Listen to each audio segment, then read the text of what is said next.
tadi saya diajari doa maksa Tuhan. Saya punya sanad yang mungkin lebih keren. Jadi ada seorang Arabi berdoa di Raudhah, ya Allah, jika engkau jadikan orang soleh, maka yang senang adalah kekasihmu. Jika engkau menjadikan saya orang fasik, maka yang senang musuhmu, yaitu iblis. Tinggal jenengan mau menyenangkan kekasihmu apa musuhmu. Akhirnya ada hadis, ya sudah, soleh saja soleh, doa kok gitu. Artinya kalau seseorang soleh yang suka siapa? Rasulullah. Rasulullah berstatus Habibullah. Ya Allah, kalau engkau jadikan aku orang soleh yang suka kekasihmu, kalau aku jadi orang fasik yang suka musuhmu, terserah jenengan mau menyenangkan musuhmu apa menyenangkan kekasihmu. Coba pun terserah jenengan. Tentu pilihannya Allah menyenangkan kekasih. Itu saya ijazahkan ini. Semoga gak diterima. Covid. Jadi kalau di Ihya itu ada Kitabul Wujdi, ada yang baca Al-Wajdi. Tinggal zaman mondok ngarokati apa enggak tahu saya.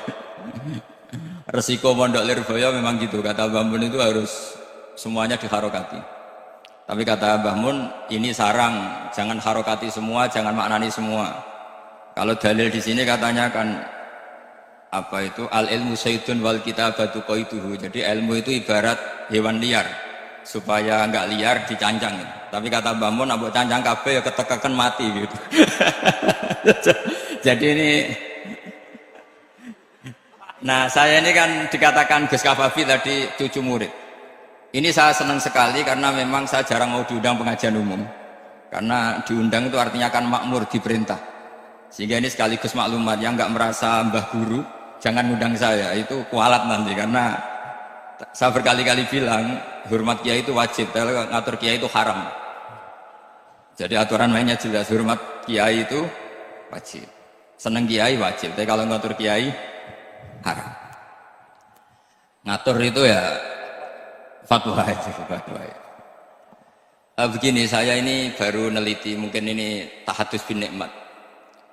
Saya berkali-kali rembukan sama, termasuk diantaranya sama Profesor Quraish Shihab. Itu mau menjadikan manhajul Quran itu mudah. Di antara kitab yang saya pelajari serius itu kitab Syajaratul Ma'arif. Nanti sebagian tak tinggal di sini biar diajarkan Gus Rizal. Itu rencananya PSD Pusat Studi Qurannya Pak Quraish itu menerbitkan itu. Sementara ini sekarang di UI Universitas Islam Indonesia saya juga ngajar kitab itu. Kitab itu begitu mudah menjadikan Quran itu pegangan. Kalau di sini katanya mau dimilenialkan itu, milenial itu. Itu begini, misalnya begini. Ini saya beri contoh. Jadi peristiwa-peristiwa khusus yang ada di Quran itu ditabwib secara umum. Jadi ini saya nanti tidak guyon supaya Gus Rizal gak kelihatan kalah, karena kalau guyon-guyonan itu menang saya. Saya ini orang Pantura. Saya misoh saja ada dalilnya. Karena memang dalam tarikh-tarikh itu gitu. Ini Muhammad ponakan kamu, kata orang-orang kafir. Saffaha ahlamana wasabba alihatana. Semoga gak ada yang menerjemah wasabba alihatana. Kitab itu mudah sekali. Misalnya begini, saya beri sekian contoh, mungkin 3-4. Babu nafil ibad bikullil bilad. Bab kalau seseorang itu harus manfaat di mana saja dia berdomisili. Terus beliau secara mudah bilang qala ta'ala hakian an Isa bin Maryam wa ja'alani mubarakan ainama kuntu. Saya adalah orang yang hidup di mana-mana itu membawa apa? Berkah. Terus beliau memberi judul secara umum babu nafil ibad bikullil bilad. Sehingga saya di Rembang, di Lirboyo atau di mana saja, etikanya satu, harus bermanfaat. Setidaknya manfaat kalau ada orang ingin menang ya saya ngaku kalah lah. Kalau ada orang yang ingin saya diangkat jadi murid ya oke, saya jadi murid beliau, nggak masalah. Karena bagian dari kesalian itu tawaduk. Pas Pasti yang tawaduk jadi wali karena man tawadu'a rafa'ahu Allah. Yang kumo luhur jadi guru pasti tidak jadi wali.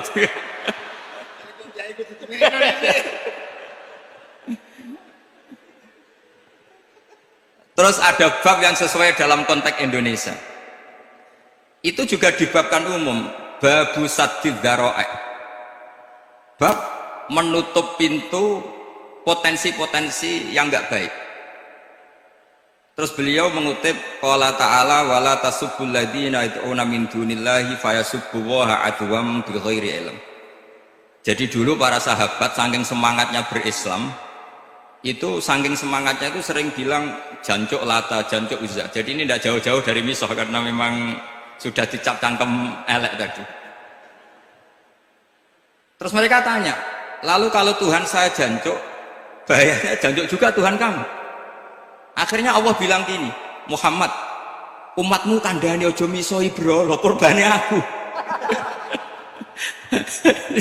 Makanya terusannya ayat fayasubbuha adwam bil khairi. Dan itu oleh Syekh Izzuddin bin Abdissalam yang dikenal sebagai Sultanul Aulia itu dibabkan mudah sekali. Babu saddid dzara'i. Jadi kalau kamu ingin Allah tidak dipisoi, Islam tidak disakiti, kamu jangan menyakiti agama lain. Itu bagian dari mencintai Islam. Jangan kira kita hormat sama agama lain karena ikrar, tidak, itu bagian dari mencintai Islam. Terus mengutip sekian hadis, la yasubbur rajulu abahu. Sebagian riwayat la yal'anur rajulu abahu. Ada yang baca layal ani, terserah lah. Kalau nahiya layal an sopa rajulu, terserah lah. Apa khobar bimanal amri, apa bacanya layal an itu bisa dipasul masail nanti itu. Jangan sampai seseorang tuh misoi bapaknya. Kata para sahabat, wa kaifa yasubbur rajul abahu. Bagaimana mungkin seseorang misoi bapaknya sendiri? Terus kata Rasulullah, yasubbu abar rajuli fayasubbu abah. Wa yasubbu ummar rajuli fayasubbu ummah. Dia misoi bapaknya orang lain, kemudian dibalas bapaknya dipisah. Ini penting saya utarakan. Jadi mudah sekali. Terus dibabkan di bab umum itu babu saddid dzara'i.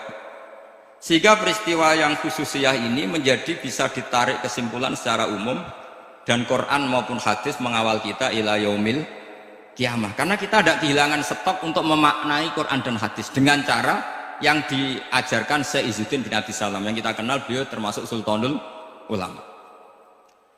Contoh ketiga ini yang paling penting dan itu saya sering utarakan. Beliau bikin judul la yutrakul haqqu li ajlil batil. Kebenaran tidak boleh ditinggalkan hanya karena banyak kebatilan. Uniknya apa? Beliau pakai dalil, saya yakin seorang Dr. Riza pun nggak terlintas kalau itu ada. Meskipun bikin rumus istihad tadi yang nggak ada kembarannya tadi. Karena ulama yang waras ya nggak ingin ngembari rumus seperti itu. Memang nggak perlu dikembarin, apalagi dosen-dosen tribakti itu nggak suka. Ini padune ra kuat gaji kan gitu. Itu kan dalih ya, dalih supaya ngirit ya. Wes mulang gak arep-arep gaji barokah. Itu mesti kong kali kong sama bendara ya. Karena yayasan itu.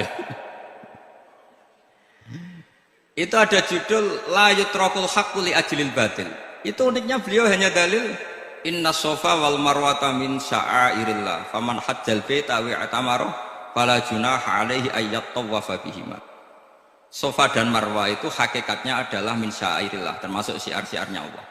Maka siapa yang haji maupun umroh enggak apa-apa.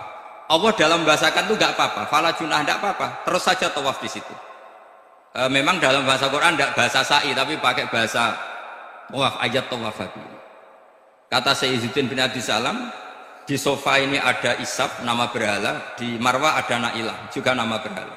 Yang orang-orang jahiliyah dulu ini menyembah dua berhala ini. Karena ada berhala mereka merasa risih kalau ibadah ritual tauhid di situ. Tapi kata Allah, teruskan saja kamu tawaf di situ atau sa'i di situ. Artinya apa? Kebenaran tetap diperintahkan meskipun ada kebatilan. Jadi gampang sekali. Terus beliau bikin judul la yutrakul haqqu li ajlil batil. Barang hak itu tidak boleh ditinggalkan karena barang batil. Saya di mana-mana kalau boleh dikatakan fatwa. Kalau ada orang mati karena narkoba atau karena mendem atau karena koplo atau karena apa oplosan, itu kita sebagai kiai datang saja. Tapi tidak harus kiai yang top-top kayak Gus Rizal. Salah satu kiai datang. Karena sekali kita tidak datang, mereka akan menciptakan tradisi baru dalam penguburan. Kiai ratekong, soleh-soleh ratekong, dipendem ala mereka. Didekno ambek diminumi arak. Sehingga kita datang ini karena apa? Sebetulnya demi melaksanakan syariat Islam, memperlakukan janazatul muslim. Kita kelola secara Islam. Meskipun mangkel, kita mangkel, wong mati kok oplosan. Mati-mati pas sujud kan keren. Atau mati karena gaji terlambat kan keren. Ini mati kok. Atau mati karena miskin telat apa? Gaji kan keren, tirakat lah kona'ah. Nah. Betul, ini mas-mas kalau yang mencintai Bapak tidak kesampaian, syahid cinta itu juga syahid. Asal tidak pernah melihat, tidak pernah SMS. Ngempet tok itu kalau mati itu syahid. Tapi syaratnya nggak ngelihat, nggak nge-SMS, nggak WA. Pokoknya seperti itu.